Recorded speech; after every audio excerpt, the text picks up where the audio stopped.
आमे कौन सारी समवर्तन सारी समवर्तन जदि तुम सारीच एथिरे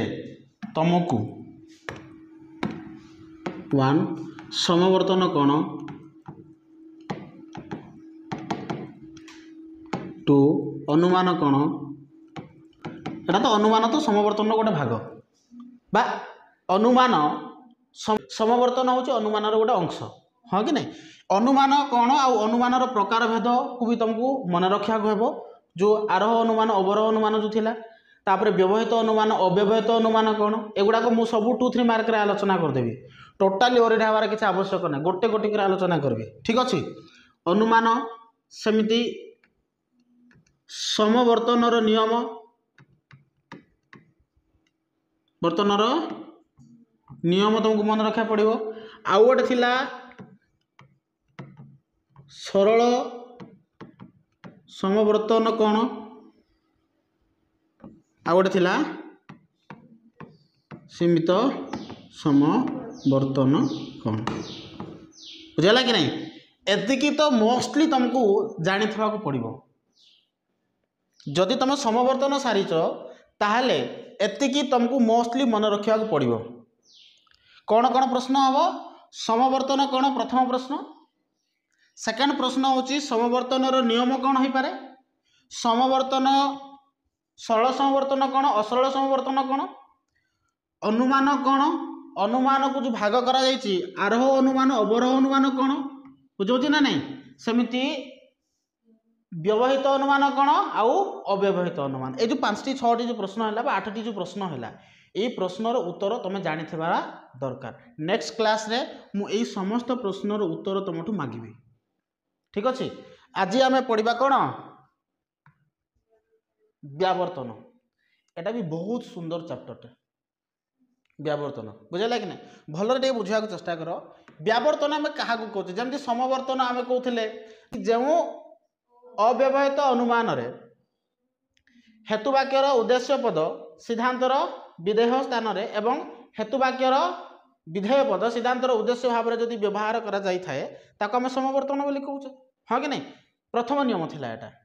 हाँ ना नहीं सेमती द्वितीय नियम कौन थिला गुण समान एथिबे हाँ कि नहीं गुण समान परिमाण भिन्न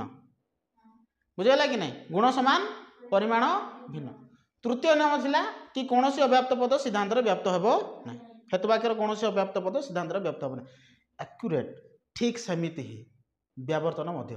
किंतु व्यावर्तन टिके चेंज आछि कौन देख जो अव्यवहित अनुमान रे हेतुवाक्यर उद्देश्य पद हैला सिद्धांतर उद्देश्य भाव में ही व्यवहार करा जिवो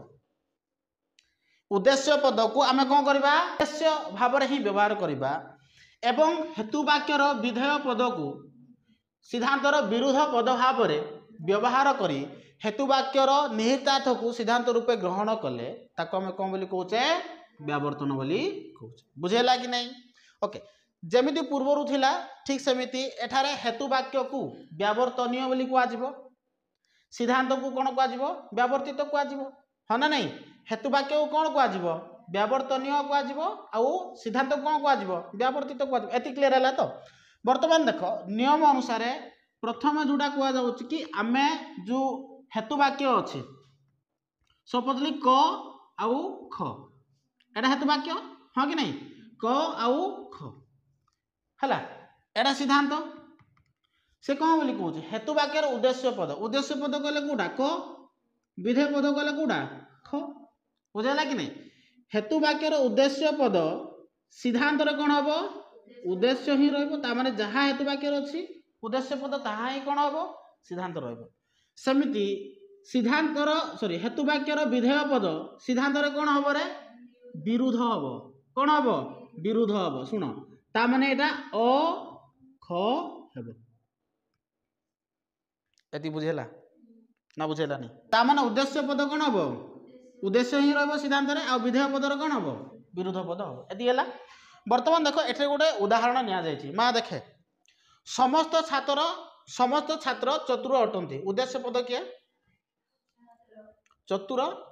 विधेय पद है तो समस्त छात्र चतुर अटंती फास्ट बुझ तापर किए कार व्यावर्तन हम आम पर से चिंता करवा बुझे ना ना आम जमी आर समवर्तन जदि इ थिला इ रमती इ थिला ए रमती ए थिला आ ओ रमती हो नथिला आमे किए कार हम से पर कथा बर्तमान आम रूल अनुसार आम चेक करदे तापर आम देखा है समस्त छात्र चतुर अटंती ठीक अच्छे तो ये देखा कौन छात्र अचतुर नुहति ता माने उद्देश्य पद उद्देश्य ही रहा विधेय पदर विरोध है प्रथम नियम एटा हाँ कि नहीं एटा देख व्यावर्तन हेतु वाक्य को कौन बोली कहुच्छी व्यावर्तनीय कहुच्छी सिद्धांत कौन बोली कहुच्छी व्यावर्तित बोली कहुच्छी क्लियर है तो आम कार किए आम जाने बर्तमान आम केवल प्रथम नियम अनुजाई व्यावर्तनीय व्यावर्तनीय उद्देश्य पद आम व्यावर्तनीय बोली कहबा ना व्यावर्तनीय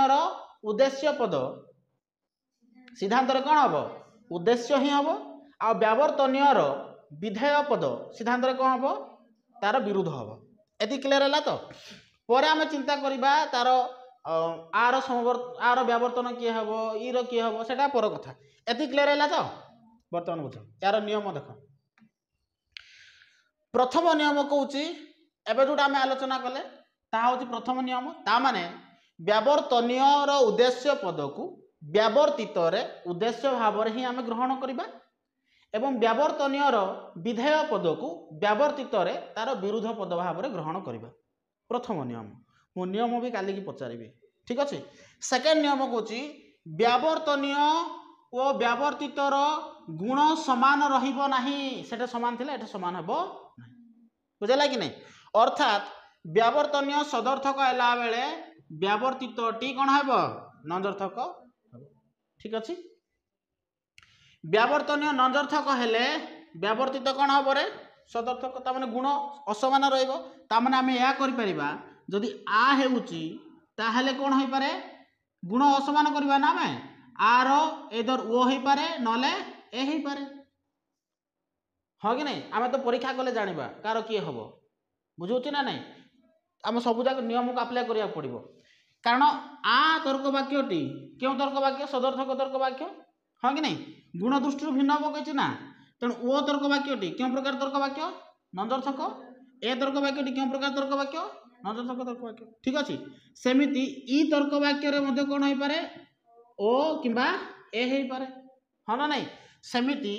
ओ तर्क वाक्य को जब आम नेबा ताहले एदर ये कौन हम आ हो पारे ओर नले इ हो पारे सेमिति ए जदि नेबा ताहले आ हो पारे नचेत इ हो पारे या तो रूल द्वितीय नियम या तो कहूँ या ही तो कहूँ ना ओके देख तृतीय नियम कौन कही रे तृतीय नियम कौच व्यावर्तनीय और व्यावर्तितर परिमाण समान रहे परिमाण कौन रहिबो समान रहिबो एबे टेस्ट करबा अर्थात